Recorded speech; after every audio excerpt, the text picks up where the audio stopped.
Hey everybody, it's 9:30. It's Tuesday night. It's time to go behind the hedges. Wow, we almost let the time slip up on us there, didn't we, Matthew? Well, we was having fun. Oh, Um, I think we're doing a little housekeeping. We're tidying up it- for some guests, right?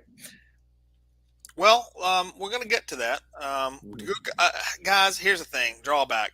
Being that we have a trash opponent this weekend, combined with being the most dominant force in all of college football, the drawback is it's fun in the moment, but it ain't really fun for times like these because we ain't got a whole lot to say.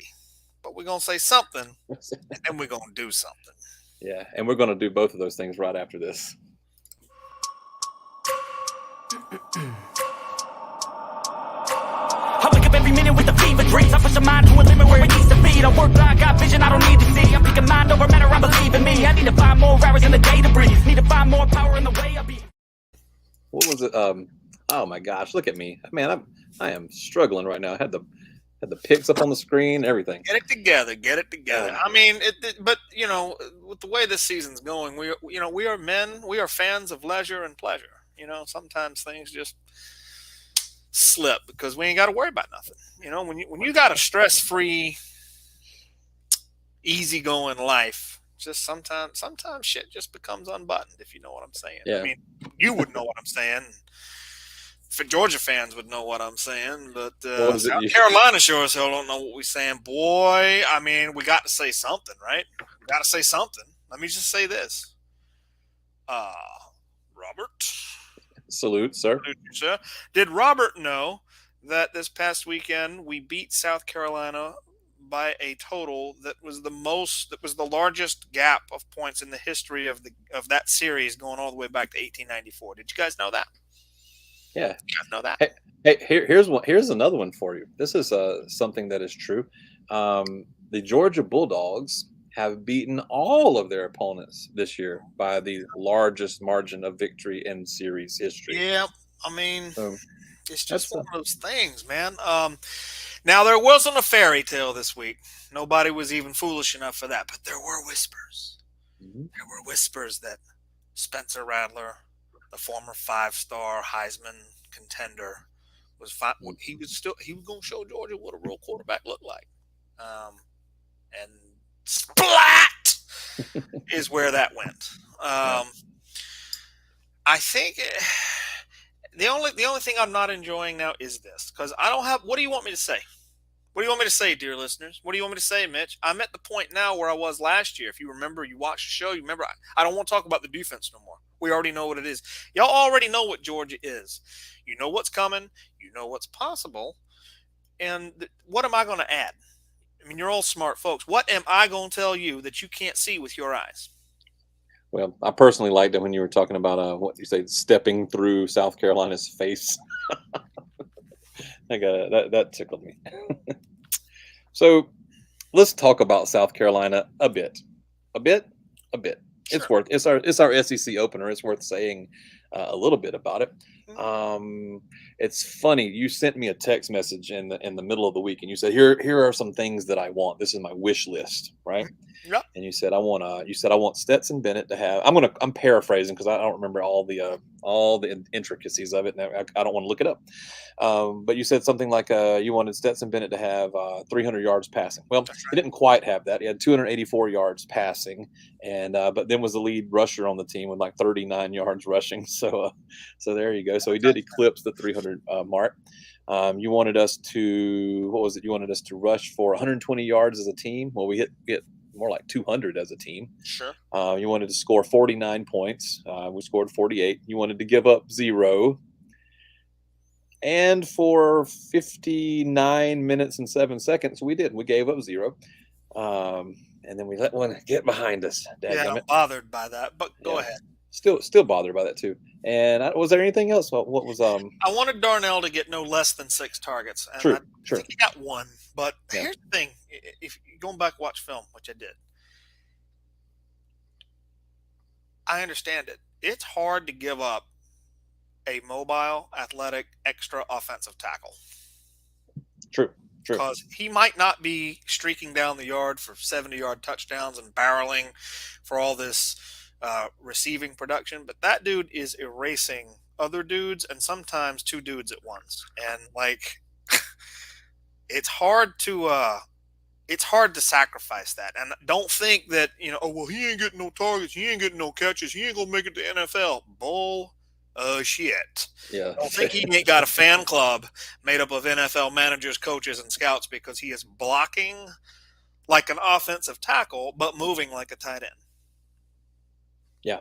And, despite him not getting all the targets and accolades or whatever, we did have a tight end who did go off, and that was Mr. Bowers. In case anybody had forgotten about him, the new guy. Bowers, that was a fairy tale. Man, Bowers has lost it. He's had a quiet season, man. What happened? Told you he was overrated.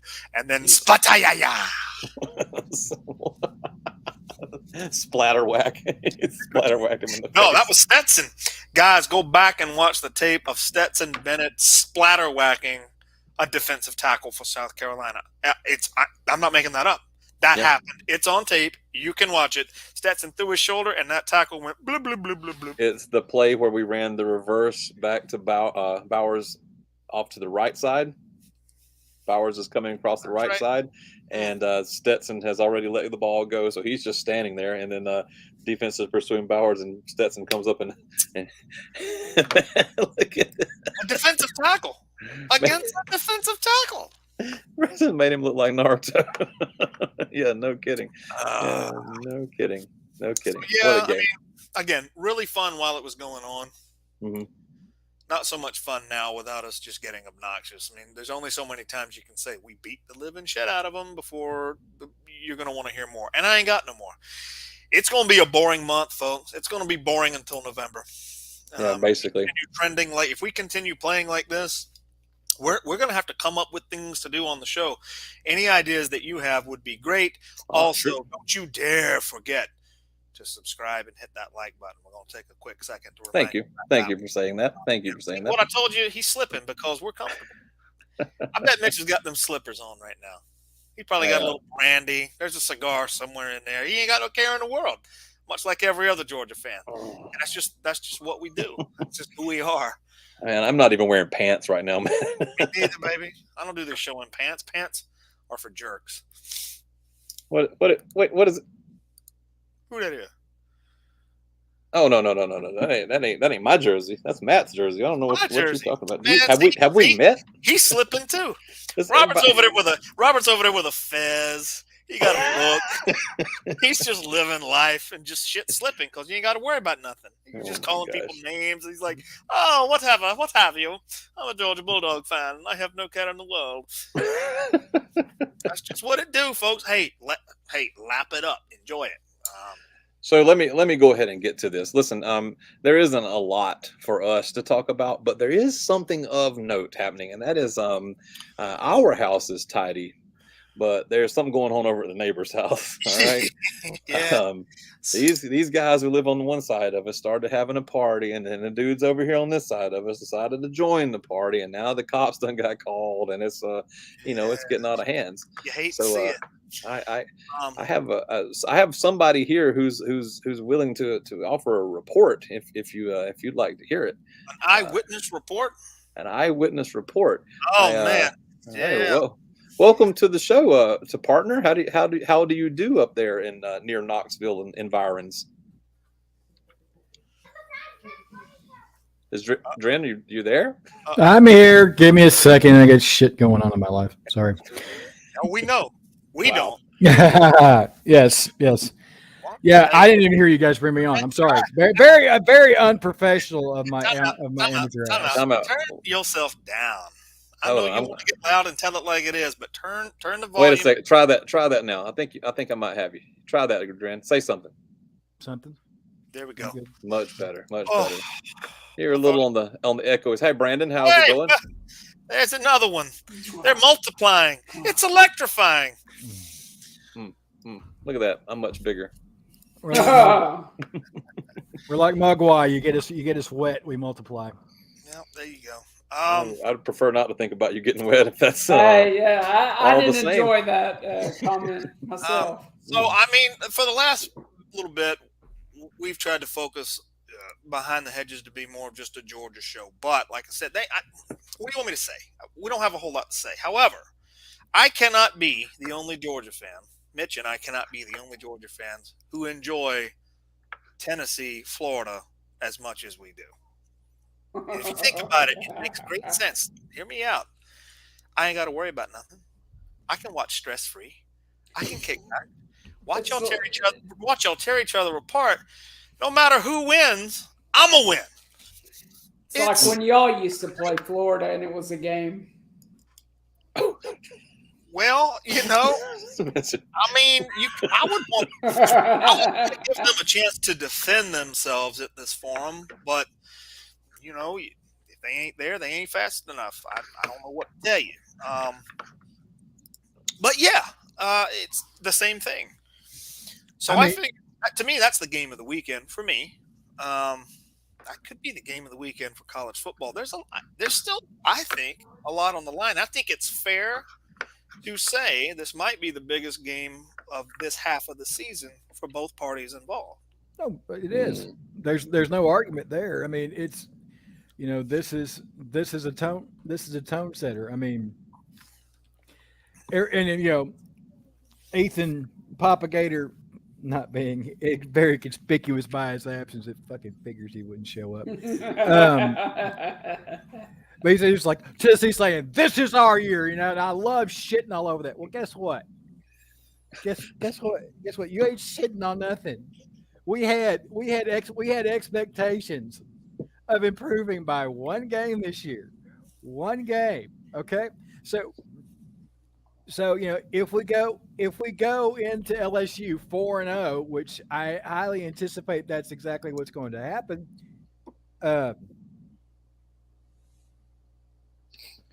It's isn't it more like LS who? Yeah. I mean, but if we go in there 4-0, I mean that just makes us one step happier. I mean, I have no illusions of grandeur saying that we're going to run the table. I don't. Something's going to happen. The shoe's going to drop somewhere, or it's going to get thrown. Well, I definitely think we've got a better chance of beating Bama. All these shots just getting fired into the air at no target. Where is the target? I know. He's like, y'all suck at trash talk. Well, yeah. Jeez. Oh, there you go, right there. All right. Hold on a second. Time out. You know that movie where they fire the arrow? Finally, man. Finally, he shows up. Yeah, I had some technical difficulties. Now listen. Before this goes sideways, being the lover of peace and decorum that I am, I think it's fair to say to the Tennessee guys, you're trending up. You're better than you were under Pruitt. I don't think that's argued. I don't think we can argue that. But 16 of the last 17 have gone Florida's way. And it's going to take a lot to convince me that every single one of those Tennessee teams were exponentially worse than the Florida team that beat them. Now, with that kind of history, with those kind of results, is it not fair for Florida man here to not really sweat y'all? But well, yes and no. He should have this one. He absolutely should sweat us. And by the way, Ethan, technical difficulties. It's never a good idea to be watching porn before you live stream, dude. Just little tip there. What it was much like every September, I wanted you to get your hopes up that I wouldn't show up. And then once you get your hopes up, I wanted Florida to show up and dash your hopes. That was actually what I was going for. Again, where is the lie there? Where is the lie? No. That's not shut. I'm going on. I'm looking at my screen. Debating anything you're saying. All right. So, I mean, let me. Here's a better question. I think it's a better question. What does this game mean? What does this game mean to you, Florida? Nowadays, as we speak, what does this mean? Is this still a rivalry? To some people, to me, Tennessee's about sixth on my list. Okay. Let me flip that to the other side. What does this game mean to the Vol Nation? Whoa. I need to ask for a clarification. How many are on your list? Yeah, you said 6. So you got FSU, Georgia, LSU, Miami. Maybe Tennessee could go 5th or 6th. Honestly, South Carolina's been more competitive. Auburn is always a better game than Tennessee's given us for the past 2 decades. Much like Tennessee, Kentucky. our quote, we don't talk about Kentucky. Come on, man. I'm still recovering. I had something in my throat. Get used to that feeling. You got that selective Tourette's there, Mitch. I don't know if either one of you, y'all stay focused here. I don't think either one of you want to worry about Kentucky right now, because Kentucky, I'm taking them seriously as of last week. But what does this game mean to the Vol Nation now? Like, is this this game, like, it seems like Tennessee is with Florida now as we speak, where we were with Tennessee in the 90s. It was a whole decade, no victories, none. It was never about Florida. It was always about Spurrier. Yeah. And then it's gotten the hype. It makes sense. I mean, the hype just got bigger. I don't consider Florida to be our top rival. I'd say they're third or fourth. They're third or fourth in the list. Probably, if I'm honest, I'd say fourth. I mean, Alabama, Vanderbilt, and I'd put Georgia third. Mitch, we made the top Florida 5 for both of them, man. High five. I mean, I don't. So, put, Dren, that list is that sorted Vanderbilt by how many wins you have the past decade it's against those teams? it's sorted by abject dislike. Gotcha. So Vandy is number 2 for Tennessee, and the SEC team in my book, you guys and seriously. honestly, for as much as you make fun, you give me shit about it. It's a historical thing, because I mean, we've always hated Vandy. And that, I mean, and you speak, we'll talk about something that hadn't been a rivalry shit. 5 times in 40 years. Did you say 40? 5 times in 40? 80. We went from 82 to 2005. Or talking about 82 to 04 without losing to them, and we've lost 4 other times since then. I mean, every other team in the SEC East can say that too, though. So, tone setter. This game, let me ask you this: Napier's going to get the first year pass no matter what happens. So is Florida playing with? Are you guys playing with house money here? I mean, in my book, we are. From the reaction I've seen from some other fans, and you guys know every team has a bunch of idiots.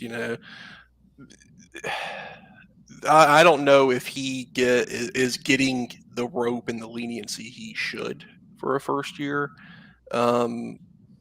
Our fan base is historically very reactionary. I mean, everybody, there's a reason we've burned through coaches the way we have. The expectations have been set very high, and despite coming in after a 6-7 season, where we lost to Kentucky in year 4 of a coach, you still saw and heard people screaming from the rooftops that Florida should never lose to Kentucky.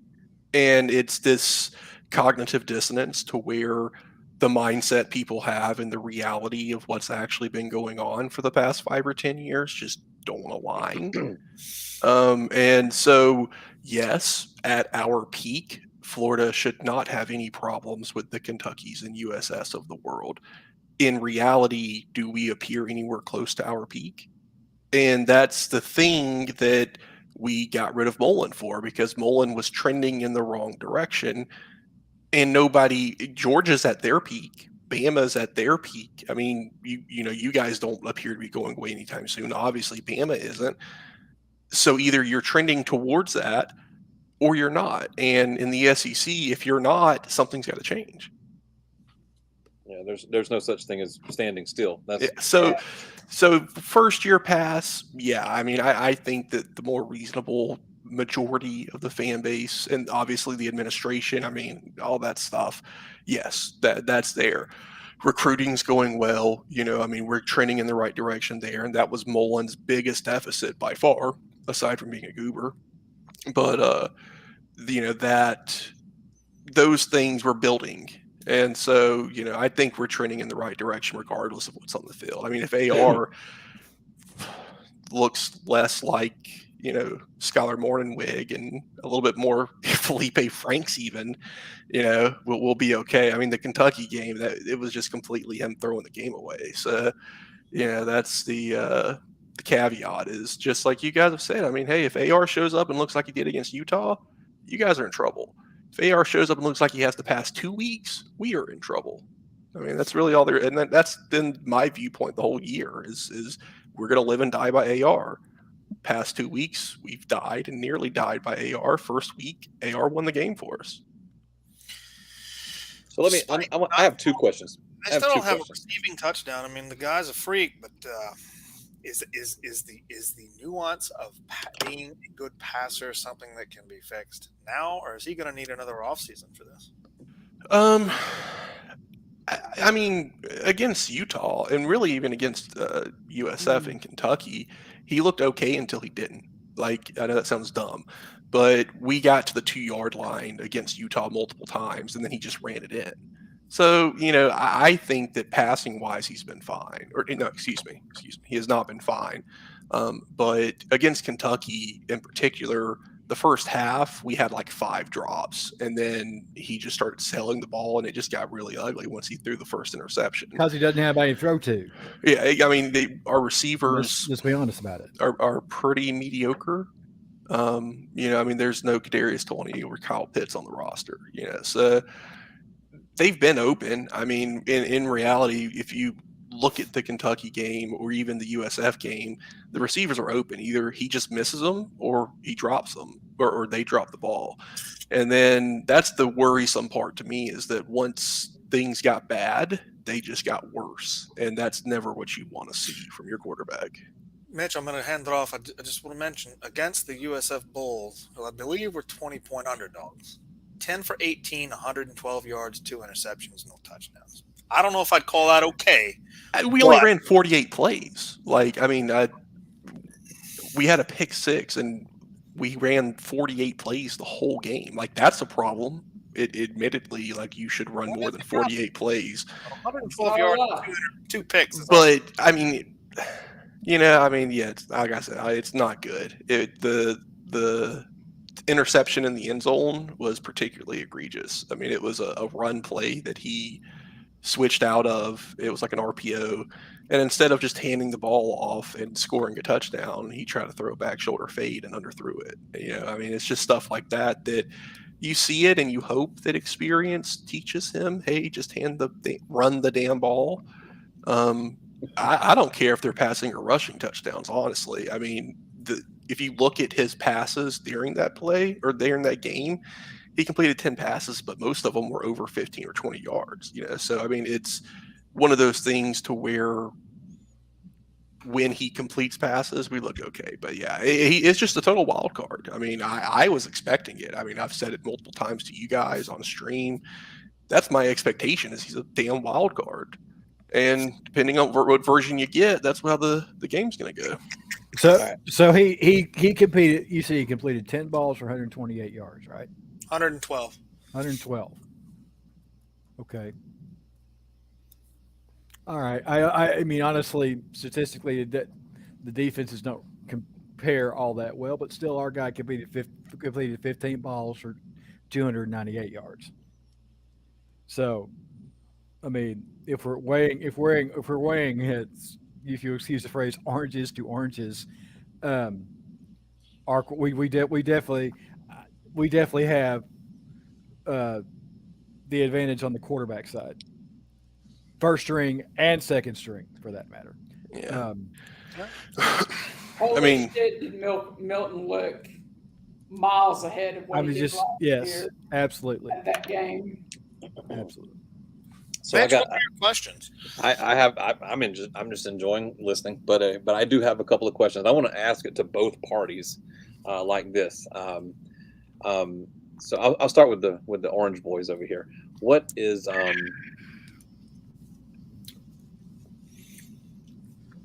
How badly would Florida have to beat you guys on Saturday before you considered it disrespectful?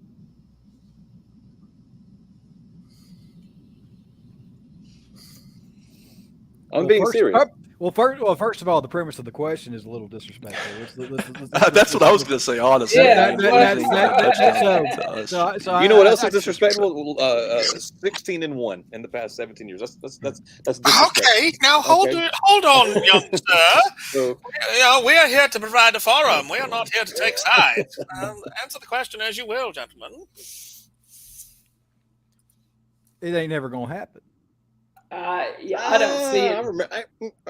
I don't see a disrespectful score either way. Could it go the other way though? I mean, if it wasn't disrespectful when they hung 60 on us in the swamp back in 95? So you're saying that wasn't disrespectful? That was not. I know.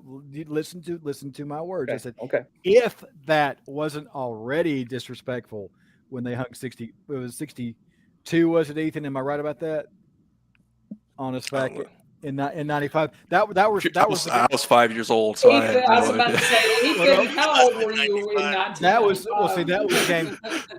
was a game. That was a game where Peyton went in there and balled out in the first half, and we got up. Number 4 versus number 8, 62-37. Florida wins 62-37. We got out to a lead in the first half, and then this shit started rolling downhill all over us. It was awful. So, it's never going to happen. Right, I mean, let me ask you this: Florida's brought a lot of suffering to Knoxville in the last 15 years. Is the Vol Nation content with just sneaking up behind them, 3 slugs in the back of the skull, walking away quiet? Or, are y'all trying to get to work on the homes here with a pair of pliers and a blowtorch? At what point, Ethan, what kind of score would you humor me here? Let's say Tennessee smashes Florida this weekend. At what point would you look at the screen and roll your eyes and go come on, guys, have some class? I wouldn't. I am completely cognizant of the fact that Spurrier and Meyer both went out of their way to shit stomp UGA and Tennessee and whoever else they played against. They did it brashly. They were in your face about it, and they had no regrets. I am not a religious man, but the karmic forces of the universe have a way of coming around. Like we were talking about earlier, 16 on 17. I mean, if we're being honest, there were back-to-back games in, 2015, and then y'all won in 2016, and then in 2015 was the Antonio Callaway play from Will Greer on 4th and 26 or something, and then 2017 was the heaved cleave. So I know, just like Kentucky, this is what I'm sorry, not to get back off on a tangent. Even under Spurrier, even under Meyer, we had games to where we lucked out and got away with a win against Kentucky. And people look at the streak and say, "Oh, you won some." Doring's got a touchdown. The game where they knocked Tebow out under Meyer. I mean, we have gotten lucky, just like we have against Tennessee. Those games. This isn't a 49-0, 16 or 17 years. And frankly, this is why you don't look at 12 years ago scores and all this shit. What have you done for me this year? I mean, if we want to look at last year's score, we can. That could always be brought up. If that's more relevant to you, we can look at last year or 12 years ago. Guys, let me cut in. We can look at last year in any way that you want, if you really want to. We can talk about 21 forever if that's what you guys would like to do. No? Okay. Yes, but by your own admission, that's not why you had us on here for. So. No, that's not. So what is it going to be? Is it going to be more of the same? I'll tell you what. Okay, go ahead, and then I do have another question. Go ahead, Brandon. I want to talk about this disrespectful scoring. The way I've always seen it, if you don't fucking like it, stop me. Stop my team from scoring. I believe there was a great philosopher who once said, "It ain't my job to play defense for you." Was that Steve Spurrier who said that? I believe. Yeah, the one and only. Yeah. I mean, I agree. You know, I mean, having your backup quarterback sling it around against Akron, hey, like you said, don't give up 50 points, and maybe we won't have our backups in running our game plan. I mean, and even on that note, in and those second 2016, stringers need some practice anyway. I mean, in 2016, when you guys beat us, we were up 21 points at one point, and McElwain just said, "You know what? Let's just run the ball out after halftime." And what ends up happening? You guys don't let that happen. I mean, you don't just roll over. No team's going to just roll over and let you kill the clock on them. And then you get a couple 3-and-outs. You turn around, score 2 touchdowns. Now you have a game on your hands, and you thought you could just run the clock out. You know, you guys almost did it to us in 2020, to where we came out after halftime and thought, oh, we're up 38-14 or whatever it was. We can just kill the clock. No. Teams in the SEC are not going to let you just kill the clock after halftime. And shitty coaches end up doing that and letting teams come back on them that they should put away. So I always feel like you should just step on their throat and just put the pedal to the metal. I mean, there's no disrespect to me. Yeah, I love it. I love this. I love these answers. This makes me all happy and warm and fuzzy. Well, you can answer this in the context of this season we're in now, or you can answer it for the history, the rivalry, any way you want to think about this question. Who needs this win more this weekend? Tennessee has to we get do. this We do. win. We do. Are we agreed? Tennessee needs. There's no doubt. I would say Tennessee, like Tennessee. Yeah, I mean Florida. That encompasses all of those reasons. It needs we're trying not to insert ourselves into this, but I'm going to tell you, I'm not going to take Knoxville seriously until you beat Florida. Here's what it boils down to. I mean, last year was frankly shocking given what was left after the Pruitt debacle. We come back. We built so we have a good recruiting class. We went, and this becomes a huge recruiting game for us. We win this game. We win this game, which even winning is a statement in and of itself, regardless if it's a blowout, if it's a squeaker. We win this game, then that's another huge recruiting victory for us to build on already what's been started. I mean, we already know the type of environment that's been built there. I mean, we lost one coach, and they went to the NFL. Yeah, thanks, Robert. We lost one coach in the NFL. Is that the guy that tagged us in Twitter there? I'm getting 80 million I don't know likes and all this stuff about betting.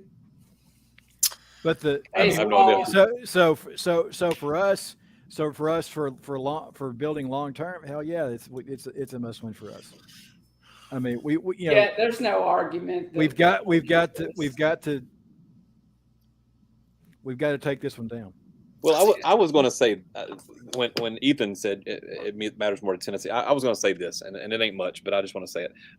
I feel like, and all due respect, I feel like I know who Florida is right now, and I think Ethan and I would agree who Florida is right now. Beating Utah, great, right? Beating USF, great, fine. Those games could have hinged on one play. You know what I mean? Like just one play right at the end of the game could be a completely different story. The loss to Kentucky, couple of mistakes here, and that could be a completely different story. So Florida they're coming back from a very dark place, and I'm willing to give. Hold on, I ain't done. All right, not as dark. What I'm saying is that I feel more comfortable saying who Florida is. I don't know who Tennessee is yet. And so I think that Tennessee, had some flashes, some moments last year, and people wanted to talk about, man, look at Tennessee. This we heard the fairy tales and all last year. We heard the. I mean, I got I think we'll hang 20 clip right here if you want to hear it. Don't do You know, it. but we thought that Tennessee was this explosive offensive juggernaut, this magical beast, and maybe they are. Okay, but here's your opportunity. Here's your opportunity to be that, because last year when you had this opportunity, Florida, a poor Florida team, snuffed you guys out. And I can, honestly, maybe we differ a little bit there, Mitch, because I mean, to me, Heupel's offense, the wheels were still turning at Florida a little bit. They hadn't completely fallen off. Yeah, I mean, our dark place for us, and this is really the difference between the two programs. Our dark place is still beating Tennessee, still finishing ahead of them in recruiting, and coming off of back-to-back New Year's Six bowls.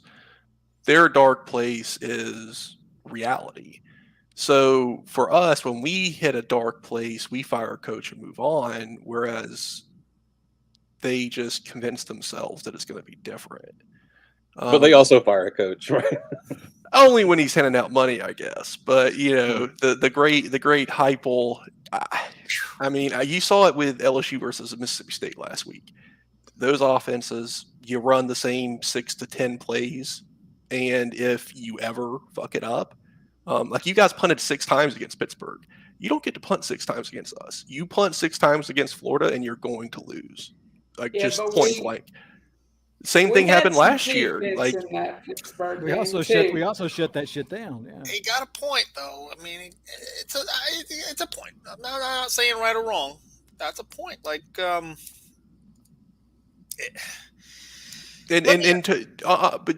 on that note, just like Mitch was saying, we don't get to turn the ball over to Tennessee. You turn the ball over to Heupel's offense, it doesn't matter if he's running the same 10 plays a different way. He's going to put up points on you. And that's that was the difference maker last year is you guys, you get a few stops, you get those 1-minute drives, and your defense is back out there against a run-heavy offense. Things get nasty pretty quick.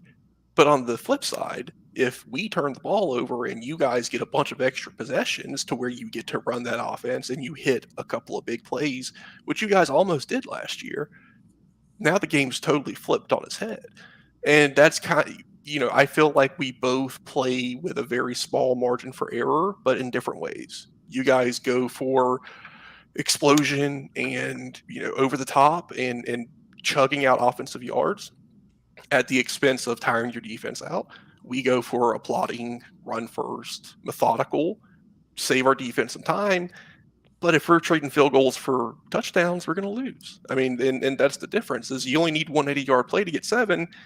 You spend 12 plays and get 3, you're still going to lose. So, I mean, I feel like we're both playing that razor-thin margins for error. And like I said, last year kind of flipped on its head. I mean, it was a pretty clean game all around. Neither one of us really turned the ball over or had any crazy plays.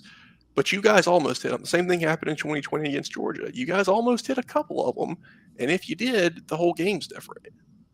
But, I think that's going to be the difference maker is if we don't turn the ball over, I feel pretty good.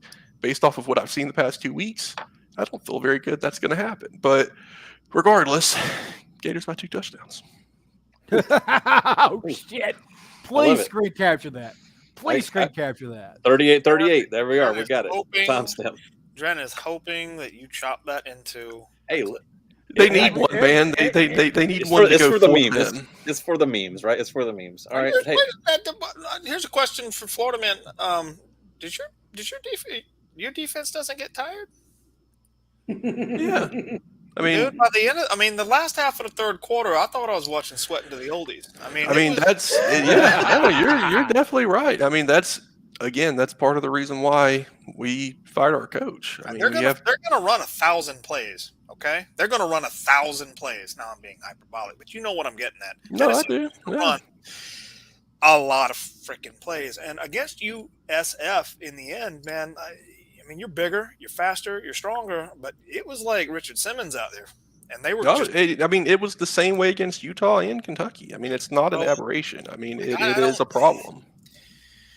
I don't know. It's the same problem that we had last year. No doubt. I think both groups here. Your starting 22 is as solid as can be. I think once you scratch the surface, though, is when we start to run into some real trouble. And it's going to be very interesting to me this weekend to see, like, who picks up their nuts, like who digs deep. I know that sounds hokey, but like, who's gonna fucking fight? I mean, to me, probably our best position group outside of our starting offensive line are our defensive backs. I mean, we have Jason Marshall, who is almost a locked in next year. Not this year, but next year. He's only a sophomore in a draft first round. I mean, he's a stud. And we got Devin Moore as a freshman. I mean, that's the position group to where I do think we have the most depth and the talent to be able to last 4 quarters. Tennessee, if they're not going to line up and mash it down your throat. That's what all 3 teams we've played against did to us, is they just ran it a bunch. Utah didn't air it out. I mean, all their passes were short. They didn't have a single pass over 10 air yards or 20 air yards, whatever. They didn't have a single deep pass the whole game. Kentucky just mashed us. I mean, USF, as embarrassing as it was, they just ran the ball over and over again. So in a lot of ways, that does kind of play into our hands, is if Tennessee wants to air it out, okay, well, our pass rush is pretty solid and our defensive backs are pretty solid. It kind of benefits us there. Our defensive line, our defensive tackles, we have 2 players, and once they get tired, it gets real ugly real fast. Hold up. If you think if you're that fucking naive to think that we're not looking at those past 3 games and not looking to scheme something off of those last 3 games, and that we're just going to go Eric Coryell on y'all's ass, I'm sorry. Good. Please change your entire offensive game plan for one game. That is brilliant. Hold on just a second there. We got some backs at Tennessee. All right. Can I just point something out? I mean, I don't disagree that Florida's defensive backfield is talented and deep. I just do need to point out, statistically, they're not in the top 50 of passing defense in the nation. Neither is Tennessee. No. So I don't know if DBU is going to shut down this Tennessee attack. Shut it down? Stymie it. What do you think is going to happen? Because you're not statistically, the receipts aren't there to tell me that Tennessee shouldn't take a risk in the air. It's just not here. I think not here. I mean, I think I'm not concerned about it. Our weakness is our super senior linebacker was out against USF. He's probably going to be out against Tennessee. Our defensive tackles are our worst position group on the entire team. Show here for a second. Dren, having been to several football games with me, I sit there and kind of coach the team from way up high. Yeah. What's my favorite offensive play? Quarterback run. Not the quarter. That's second, maybe for us, but that'll take care of some DB problems. What's another one that might take care of some DB problems? Well, a draw or an option. The slant, baby. Or a slant. That's right, the slant. Every game I've been to, I'm like, run that slant. Run that slant. What are y'all going to do? Offensive masterminds in Knoxville. What are y'all going to do? Slant route? DB's gone. Run that slant against them. and let Drew McCoy fly down that field. Wait a minute. I stand corrected. Florida is 26th in the nation in passing yards allowed. Uh-oh. Perhaps DBU will have something to say about your vaunted passing attack.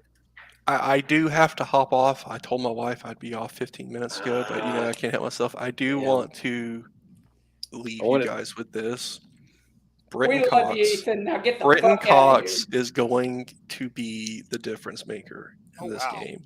And everybody watching it, hey man, I love bashing Brenton Cox as much as the next guy. No, you don't. No, you don't. Okay, maybe that's fair. Some of the plays that he had in the fourth quarter against USF and Kentucky, he was putting tackles on their asses. Oh, yeah. Now, the problem, hush it. And we have Jalen Kimber, who had a pick 6 for us with his broken hand. Yeah. But, we're just getting all of Georgia's rejects. Lucky us, right? Yeah. But, We're like sloppy seconds. Bro, they don't even want to show up to your party. Can you curse more when you leave comments? But, Brenton Cox, but other guys. Princely Uman-Mielen, number 33, is going to get some hooker ass this weekend. Ooh. And then I don't think we can My say that. boy up right now. My boy, Devin Moore. So Devin just Moore. remember that true those kind of freshman. hookers don't sling on Gay Street anymore. Just so you know. Now, I've always been under the impression that if you throw a punch, you get suspended for a full game. I realize that when your entire state is focused around bootlegging and breaking the law, that you tend to bend the rules a little bit. So I'm really excited and interested to see how Tennessee justifies giving their receiver a half a game suspension. I wonder if this game were reversed and they were playing Akron this weekend instead of Florida, if he would get a full game suspension. What do you guys think? Well, let's talk about that. Let's talk about that. He's got to go, so you got to like. He's like a third or fourth string I still guy. got 5 picks to do. 45. I'll have a penny calculator for week to It's past share. my bedtime. But let me just say this. Let's hear justify the 5 punches he threw.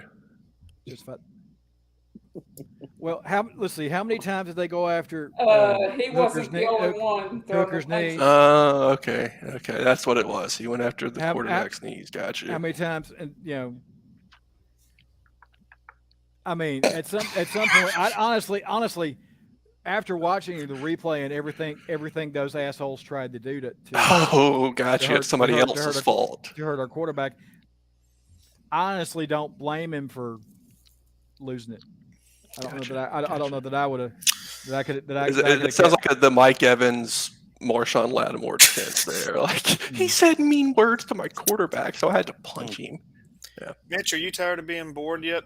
Go Gators! Gators by 2 touchdowns. I will send you guys my picks. Have a good night. Very good. Later.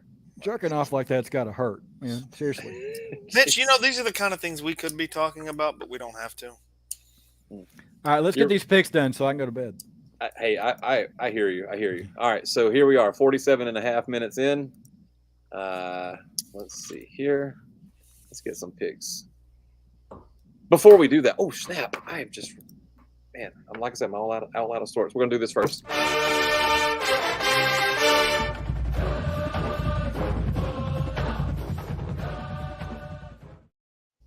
Hey everybody, welcome back to Behind the Hedges. I'm your host Mitch, and this is Matt, and we're going to do some picks here in a second with the Tennessee boys, but hang on just a minute.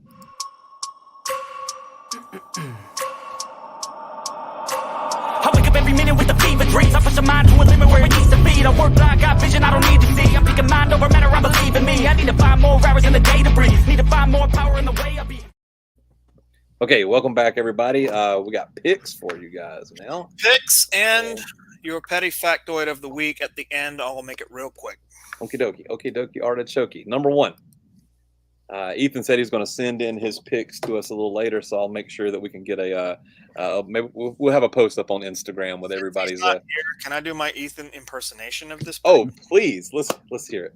Man, I'll tell you what, 44.5 really high.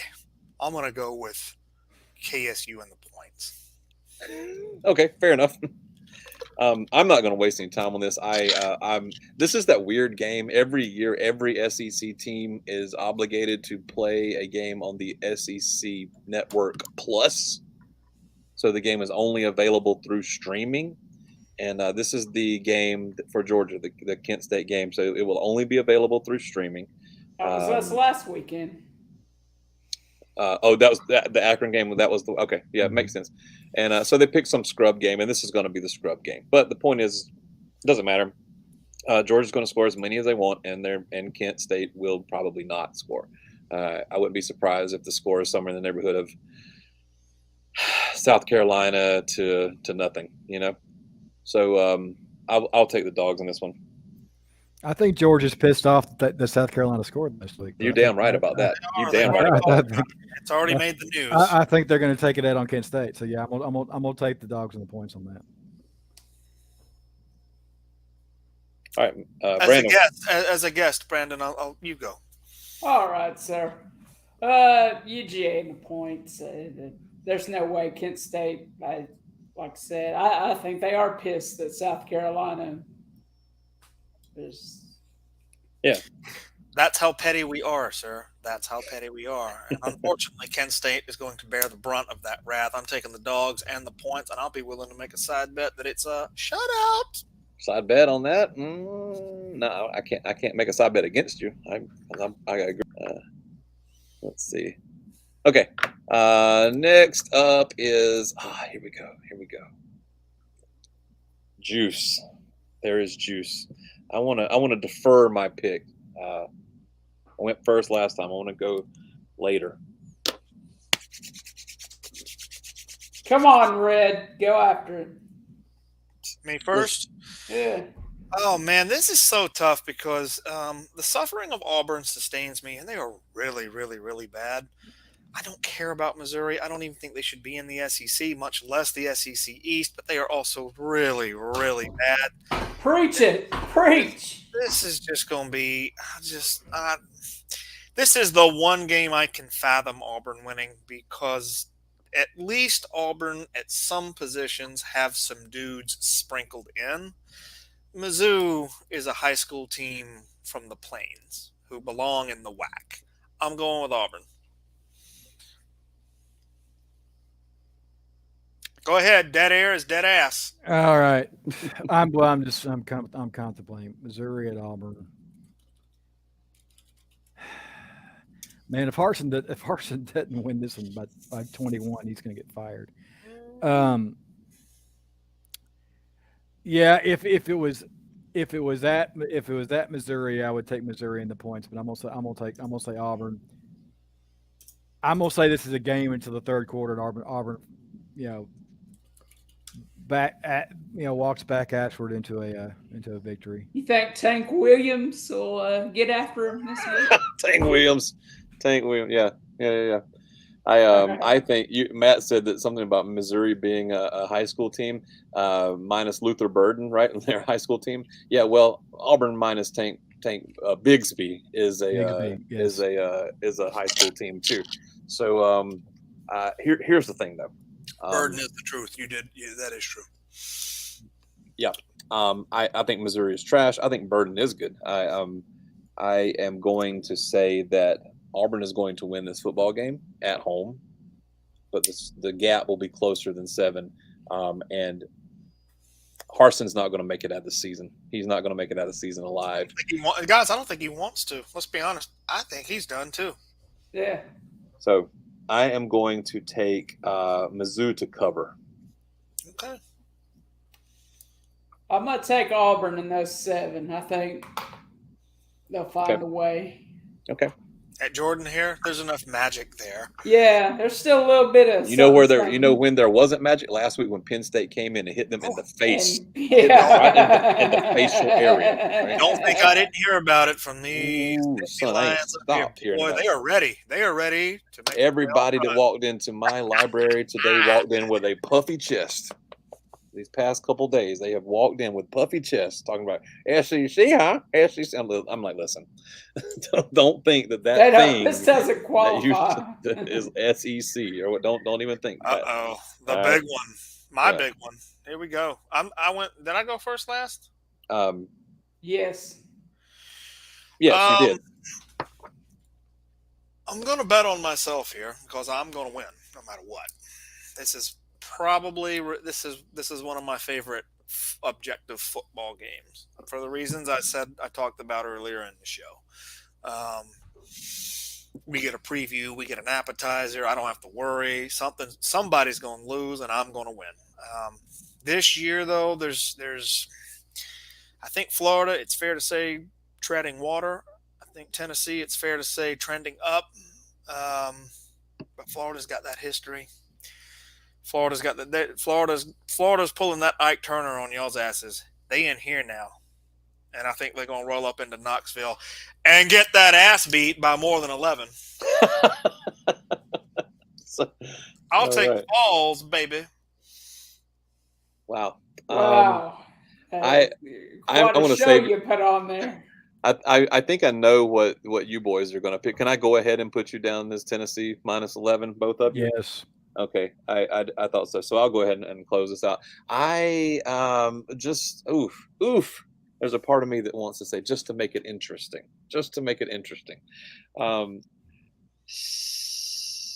I mean, it is interesting to watch Florida lose a football game. So yeah, it's never dull. Yeah, Brandon's right about that. Okay, so here I'm going to go ahead and say this right up front. I think Tennessee's going to win. Tennessee's going to win the game. Now the question is Tennessee going to win the game by 11 or more points, right? So what does that look like? 32-21, something like that. 28-17. Oh, that's a good number. 28-17. No, I see Tennessee standing in there with that shotgun, like, nah, man, I'm pretty fucking far from okay. So I see it. I see that if Gator blood gets out in the water, it's in the mind of the fans. It's in the mind of the team. It's in the mind of the coaches. It's in the mind of the program. Y'all know, y'all don't need to be reminded of that history. I got a feeling if the torture rack is there, it's going to get used. But go ahead, Mitch.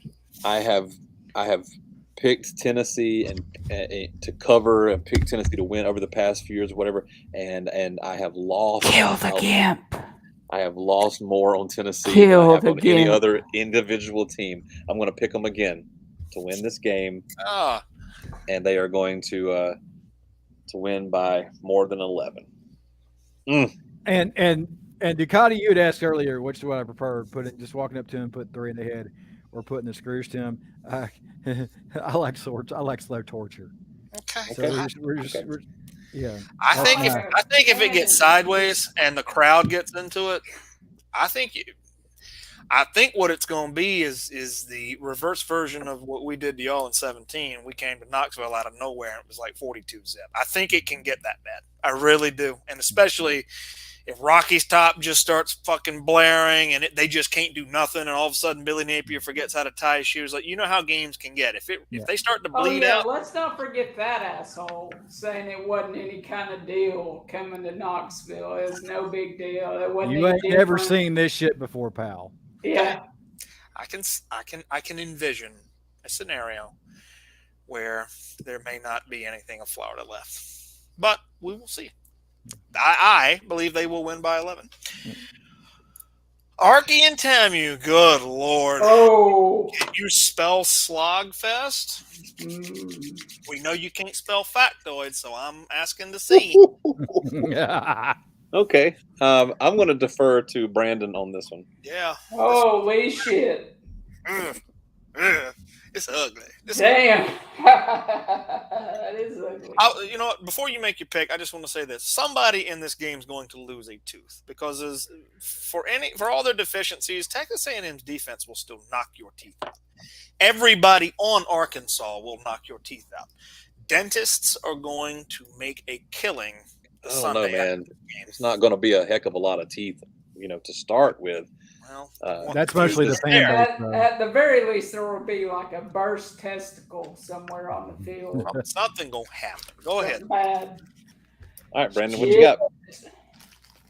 The question is Texas A&M in a spiral? Because beat Miami, who gives a shit? This is Arkansas. This is SEC football. And a grown man version of SEC football. This is not a hard choice, Brandon. It's really not. Drew Alexander, what's his name? Drew Alexander, is that his name? That white linebacker that transferred from Bama? Yes, I believe so. We'll kill you. I'm just letting you know. He's probably caught a few charges. I'm going with Arky. Okay. Brandon's taking the pigs. All right. Just for you, Dargan. What about Shelby? What about Shelby?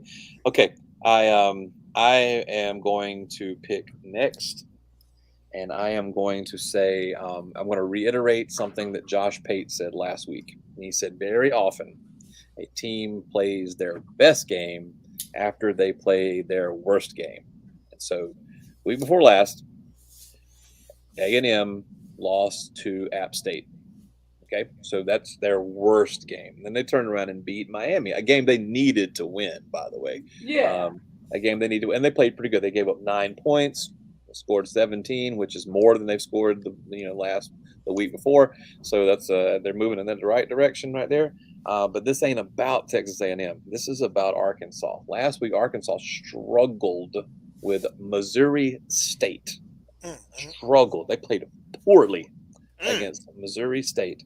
Do not expect that back-to-back. Pittman's going to have those boys fired up, and they're going to come in and bleed them Aggies real slow. All right? So give me the pigs, and I'll take 2.5 points. Why not? I honestly think we had a case of of Arkansas just looking past Missouri State. I mean, and it almost cost them. I think Sam. But did they? Because they hate Petrino. Well, yeah, but I mean that. Did they really look past him? That's hard to say. That's the vibe I got from it. But anyway, this is something completely different. You're basically walking into, even though it's in Texas, it's essentially home turf because of whose place it is. Given that's your single biggest booster, you're walking into his. Oh, this is in Jerry World. Jerry World. This is in Jerry World. Yes. Yeah, I think the pig's gonna eat. Okay. Yeah. Mm-hmm.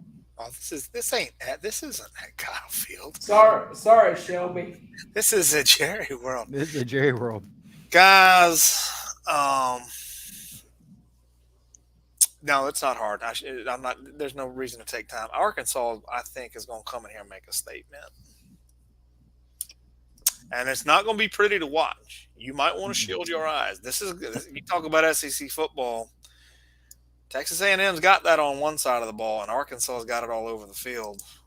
Is this an older rivalry from the old Southwest Conference? Yeah, it is.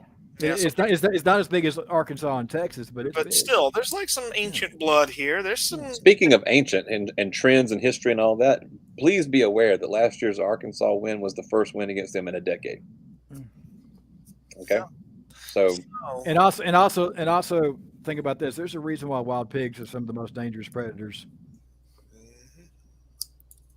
That's true. I think I think Arkansas going to come down there with some real get down boogie fever, and I'm taking the pigs. There we go. A clean sweep. Wow, I thought that one would be controversial. All right, one last one. This is not an SEC game, but it is an interesting one. Is that real? They're only favored by 7. Yeah, well, it's the only one where the visiting team is favored. Let's see. Really? So here's the thing, man.